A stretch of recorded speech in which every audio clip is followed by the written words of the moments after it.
Oi, pessoal, tudo bem com vocês? Tô aqui na casa da minha amiga Edna. Dá um oi sim, amiga. Oi, gente. Nós vamos filar a janta hoje aqui, viu? Tô aqui com a minha amiga Gabi, Oi, gente. com a minha amiga Miriam, sogra da Edna. Ai, que lindona ela. Parece uma modelo alta, né? A gente não entrou na fila do tamanho porque ela passou umas 10 vezes na nossa frente. Pronto, falei.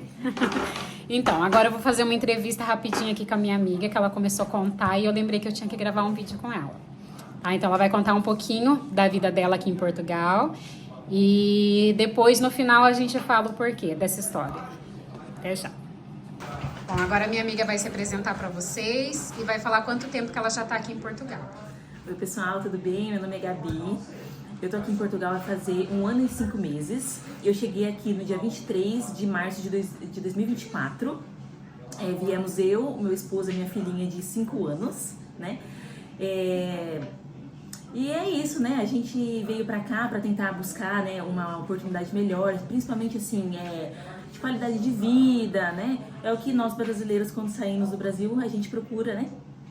E a gente no início, né, chegamos aqui, gostamos muito, pegamos um pouquinho do inverno quando a gente chegou, mas até então não foi nada assim, né, porque em vista do que a gente pegou depois, né. Quando a gente chegou aqui em março ainda tava um pouquinho, né, tava um pouquinho frio. Quando eu cheguei eu fui pra Nazaré, de início, né, pra dar uma passeada, né, não chegar logo já trabalhando, né. Cheguei aqui, fomos pra Nazaré, nossa, curtimos aquele lugar maravilhoso e quem quiser, né, quem puder ir pra lá, nossa, maravilhoso. E aí depois viemos pra cá, pra Coimbra, onde nossas amigas moram, né, e aí começou nossa jornada aqui em Portugal.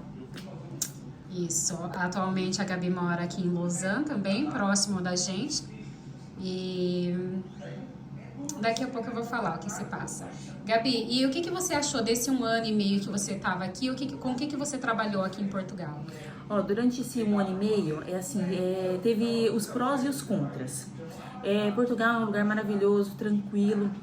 Eu sou da área da beleza, trabalho como manicure.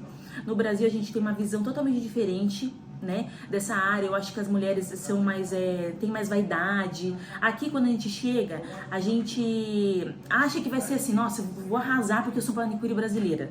Mas acaba que não é bem assim que acontece. O jeito das pessoas é um pouco diferente. E até a gente se adaptar à forma como que as pessoas querem que a gente trabalhe também é difícil, né?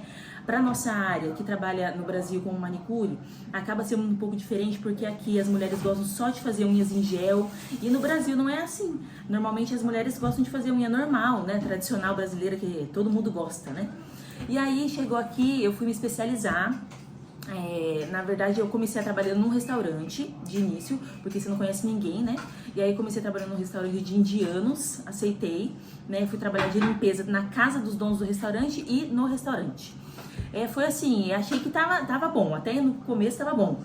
Até depois que começa a exploração, né? Aí, isso ninguém conta, né? A exploração ninguém conta. E daí você atende mesa, você faz comida, você limpa a mesa, você limpa banheiro e isso daí a pessoa não quer nem te pagar às vezes um salário mínimo. Eu cheguei aqui, eles primeiro disseram que ia pagar um salário mínimo, aí você começa a trabalhar, a história muda. E o horário, como que era? Aí eu trabalhava 8 horas por dia, de segunda a domingo. Eles não queriam me dar folga. Não, até se proporam quando eu fui questionar, e folgas, né? Como que vai ser? Não, que falava assim, folga só quando você precisar. Mas não é bem assim, né? Não é bem assim, ficou complicado. Até aconteceu da gente estar trabalhando, eu e minha prima trabalhavam no restaurante e chegar uma pessoa da segurança social no restaurante e averiguar aquela situação que estava acontecendo, porque tem muitos restaurantes que acabam trabalhando de forma ilegal e fazendo com que imigrante seja escravo. Meu Deus. Eu tô sabendo dessa história aqui agora com vocês, porque eu não sabia dessa parte, né, da restauração. A Gabi nunca tinha me contado. Ela já me contou que tinha passado tinha passeado lá em... Como que é que você acabou de falar? Em Nazaré. Mas dessa parte da restauração eu não sabia, não tinha conhecimento, né? E daí quanto tempo que você ficou lá? Eu fiquei lá, eu acho que foi uns 3 meses que eu fiquei. Quando eu cheguei lá, até assim, a parte de alimentação, um restaurante, e eu não podia comer no restaurante. E se eu levasse comida de casa, eu também, mesmo assim, eu não tinha direito de nenhum vale alimentação, nem o valor da alimentação. Eles era só o salário, e na verdade nem foi os 820, que era na época, que agora que reajustou para 870, na época era 820, e eu trabalhava todos esses dias e eu só recebia 600 euros. Meu Deus, que absurdo. 600 euros. Mas é o que acontece com muitos imigrantes quando chegam, acaba passando por isso mesmo, porque precisa do salário, né? Você conta com aquele salário para poder pagar a renda e você acaba confiando na pessoa, no seu empregador, Sim. né? A gente, muitas das vezes, o erro de muitos dos brasileiros é não ver maldade, né? No próximo. E infelizmente tem pessoas maldosas, né? E acabam se aproveitando dessa situação. Isso, acabam se aproveitando, que vê que o imigrante chega e precisa de trabalhar, e eles acabam aproveitando da situação e exploram, né? E depois, quando você saiu da restauração? Aí eu saí da restauração por um dia que a minha patroa me deixou sozinha no restaurante. E aí encheu o restaurante e não tinha como eu cozinhar. Ela queria me deixar sozinha lá pra me cozinhar e atender os clientes. E nesse dia eu fiquei tão nervosa que até chorei no restaurante. Meu Deus. De nervoso, porque eu não tinha o que fazer ali. Ou atendia a mesa, ou eu ia fazer comida, ou então eu ia atender no caixa. Não tinha o que fazer. Daí depois desse dia, saí. Aí saí do restaurante. Aí quando eu saí do restaurante foi que eu falei, vou voltar a trabalhar na minha área. Fui e comecei a comprar os meus materiais, né, pra começar a atender em casa. Nesse tempo que eu tava comprando os materiais, até chegar os produtos, achei um salão que queria me contratar. Fui nesse salão, fiz a entrevista com uma brasileira. De início, nossa, achei que ia ser aí que me encontrei, pensei, né? Mas aí fui, comecei a trabalhar, comecei a ter cliente, e as clientes começaram a voltar a me procurar. E a mulher me mandou embora, porque as clientes queriam só fazer unha comigo e não queria fazer unha com mais outras meninas do salão. E aí ela achou, oxe, acabei de abrir o salão, daqui a pouco essa menina inventa de sair, fica com meus clientes e eu me lasco. E aí, o que ela simplesmente fez? Simplesmente pegou no meio do expediente e falou assim, ó, pra mim seu serviço não presta e vai embora. Nossa. E aí foi assim que aconteceu. E é complicado, assim, porque o que eu percebo aqui é que as pessoas querem muito explorar as outras, dependente da nacionalidade, tanto portugueses quanto brasileiros. Os brasileiros nunca querem ver você melhor que eles, e os portugueses nunca querem que você pegue o espaço deles. Então acaba acontecendo essas questões, né? Mas aí, né, começou a chegar meu material, comecei a atender em casa, conheci uma senhora portuguesa até que foi muito legal, que me ajudou bastante, né? E aí, né, ela tinha um salão, né, bem antiguinho, assim, né, mas assim, que como é muito antiga na cidade, acaba que ela tinha mais conhecimento com as pessoas, aí sim eu comecei a fazer minha clientela. Nesse meio tempo, as coisas começaram a melhorar, né, a situação achei que começou, né, a vingar a situação, mas aí entrou o inverno. Aí entrou o inverno, nos primeiros meses você acha tudo lindo, todo mundo com aquelas roupas chique, linda, e você acha que você tá arrasando. Nossa, vou colocar aquelas botas de pelo, aqueles casacos lindos, vou passar da estrela. Daqui a pouco e aí, vou daqui a conhecer pouco, a neve. a depressão vem. Depressão vem porque não tem sol, não tem sol. Quando o sol vem, é sol que parece sol de geladeira. Você não esquenta. E aí vem as doenças. Quando assim, tem criança pequena, igual eu falei pra vocês que eu tenho uma criança de 5 anos, né, agora fez 6, a minha menina só doente. E aí quando você precisa dos hospitais, você não tem o respaldo dos hospitais. Eu passei diversas situações aqui, que a minha filha ficou doente, eu ia no centro de saúde aqui da nossa cidade e eu era negada atendimento. Falavam assim pra mim, aqui você não pode porque você não tem médico de família. Ou hoje não atende imigrante, porque tem essa. Mês ímpar atende imigrante, mês par não atende imigrante. Então se você tem que ficar doente só no mês ímpar. Ou então você fica doente só no sábado, que daí no sábado você pode passar lá, que daí não tem problema. Daí isso daí, tudo bem. Só um pouquinho. Isso varia muito de centro de saúde para centro de saúde, né? Infelizmente, aqui na Lausanne, eu escutei muitos relatos também de conhecidas da fábrica que precisavam de consultar e o centro de saúde não queria atender por ser imigrante, por não ter autorização. Só que muitos acabam não levando isso, não levando para a justiça, levando para frente, acabam abafando os casos. E é bom a gente expor sim. O que acontece? Quando acontece isso deles negarem atendimento, a gente tem que procurar os nossos direitos. Porque a gente está aqui, a gente está trabalhando, a gente está contribuindo com o Estado, então a gente tem os mesmos direitos na saúde que um português, né? E isso de ter, gente, atendimento em mês par e mês ímpar é uma puta de uma sacanagem. Olha eu com a minha boca. Tá. É uma sacanagem, gente, com o imigrante, né? Com qualquer pessoa. Né? Isso nessa parte de mês par, mês ímpar também não tinha conhecimento aqui, porque eu moro aqui na Lausanne, em Serpins, mas o meu centro de saúde com o meu médico de família continua sendo Miranda. Eu não quis mudar, porque eu gosto do atendimento do pessoal lá, eu me senti muito acolhida, sabe? Sim. Eu chego lá, as meninas já vêm sorrindo, perguntando, já sabem meu nome, perguntando se tá tudo bem. Então, assim, eu tenho a minha experiência lá em Miranda. Aqui eu já não sabia como era. Então, eu fiz bem até de não ter mudado o centro de saúde, né? O médico pra cá. Fez bem. Glória a Deus. Mas, assim, e aí, essas coisas que foram acontecendo, principalmente em relação à saúde, que começou a eu ficar um pouco desgostosa de estar aqui. Né? A minha filha também ficou, porque por causa do inverno, ficava muito doente, garganta inflamada, e aí tem contato com os coleguinhas da creche, aí é aquela coisa de a doença sempre fica aquele ciclo, pega a doença, melhora, e o outro coleguinha pega, e aí continua. E aí foi essa questão da saúde que, né, me desmotivou meu esposo também, né? A gente continuar aqui em Portugal, que a Cláudia vai contar um pouco pra vocês, né? Por que a gente está gravando essa entrevista, dando um ponto de vista de quem está aqui ou quem também quer voltar embora, né? E aí, complicado.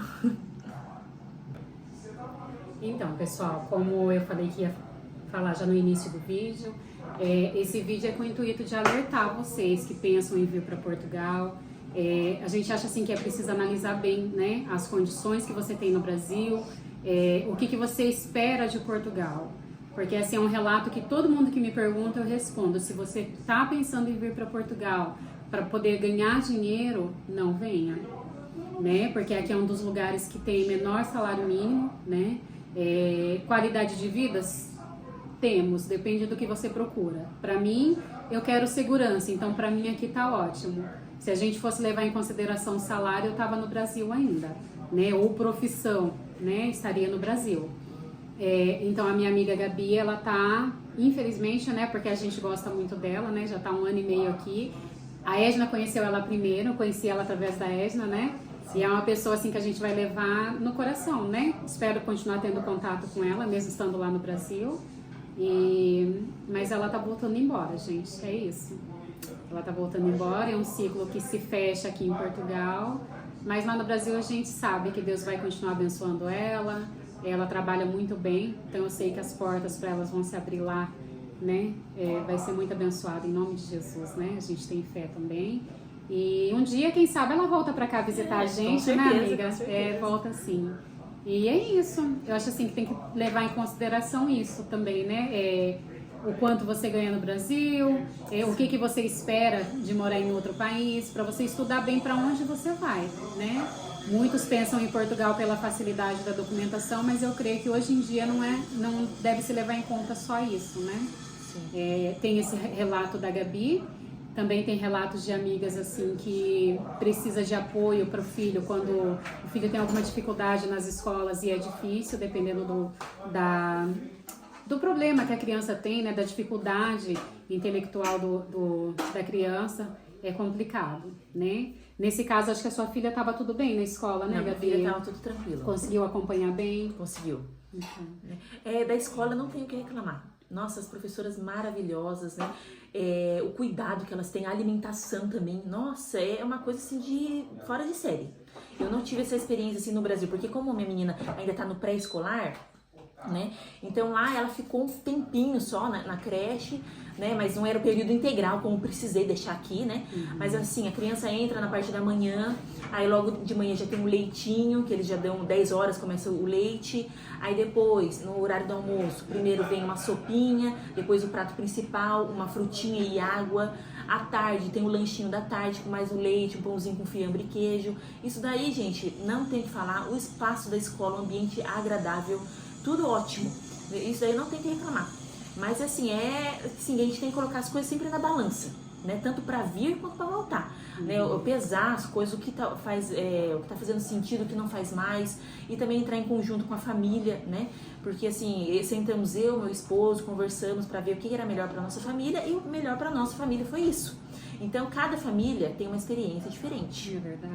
Né? A minha foi essa, e assim, eu tô carregando aqui só assim. Meu coração tá cheio assim de alegria, porque eu conheci muitas pessoas boas, né? A Cláudia, a nossa amiga Edna, a Miriam, todas as pessoas assim, sempre me ajudaram, né? Então assim, eu tenho que falar o lado positivo também, que a gente conhece muita pessoa e aqui um fortalece o outro, né? Por mais que acaba às vezes tendo um brasileiro ou outro assim que, né? Em todo lugar vai ter um que não quer que você vá pra frente ou que não quer te ajudar, mas só que o bem sempre vence. Então, eu só tive gente legal para me ajudar. Desde quando eu cheguei, até mesmo com móveis. Eu cheguei aqui, a minha casa não tinha nada. Eu fui na igreja, consegui cama, consegui colchão. Uma prima pegou prato, garfo. Depois eu fui começando a comprar as minhas coisinhas. Mas, assim, os brasileiros se unem na igreja, fora da igreja, tudo para ajudar uns aos outros. Então, assim, ver o que é melhor para si mesmo, né? Ver o que você quer, o que você não quer, juntar com a família e decidir o que é melhor. E deixa eu te perguntar uma coisa, Gabi, você falando do seu esposo, ele trabalhou com o que aqui em Portugal? Em que área? Então, meu esposo no Brasil já trabalhava em fábrica e aqui continuou trabalhando em fábrica. Ele não teve problema nenhum de arrumar emprego, ele chegou aqui, em menos de um mês ele já arrumou trabalho, graças a Deus uma fábrica muito boa. Né? E era um período rotativo, cada semana num horário, mas assim, um pessoal super legal, os donos da fábrica, tudo legal. Então com isso não tivemos problema nenhum, né? De trabalho, nada de problema, graças a Deus. É mais assim, né? E também a família pesa. A gente que tem família no Brasil, quando se tem uma família que é unida, né? Igual eu tenho a minha família unida, meus pais, graças a Deus, estão vivos, com saúde, né? E como minha filha é pequena ainda, a gente também fica pensando nessa questão, deixar eles curtir a neta, né? Porque é a única neta, e foi a única neta que a gente acabou tirando deles, né? E eles faziam tudo por ela, né? E aí, assim, a gente pesou toda essa questão, né? E deixar, né, eles conviverem, e a minha filha também ter essa experiência de ter os avós presente, né? Agora, quando tem famílias às vezes, que não tem essa união, como a minha tem, também isso às vezes é um ponto que a pessoa decide continuar, né? O vínculo familiar, ele pesa muito quando a gente vai tomar as decisões. É isso mesmo, é verdade. Eu falo assim que, pra mim, no caso, pesa pelo fato dos meus irmãos, sobrinhos, né? A gente sente saudade e tudo, mas se eu tivesse meus pais, eu creio que eu não tinha nem vindo parar em Portugal. Eu sempre falo isso pra todo mundo quando eu vou falar. Eu acho que se eu tivesse meu paizinho, minha mãe, eu não teria conseguido assim me afastar deles para poder vir. Então, assim, cada um tem um peso, né? Tem pessoas que pesa mais a questão de festas, né? Tem pessoas que gostam de lugar movimentado, e aqui em Portugal, querendo ou não, a gente vê essa movimentação só agora no verão. Pode falar. Já no inverno é tudo parado, né? Então isso é muito complicado. Essa é a filhinha da Gabi, a Alice. A coisinha mais linda. Bom, gente, é isso, tá? Espero que vocês tenham gostado. Analisem bem caso vai imigrar, né, para algum país, né? E é isso, né, Gabi? É isso. Tá? A gente deseja uma boa sorte, que Deus acompanhe você, sua família. Vai fazer muita falta aqui em Portugal, né? Mas que Deus abençoe seu caminho lá, o da Alice, do seu esposo, né, filhota? Né? É isso, pessoal. Tchau pra vocês. Tchau, tchau.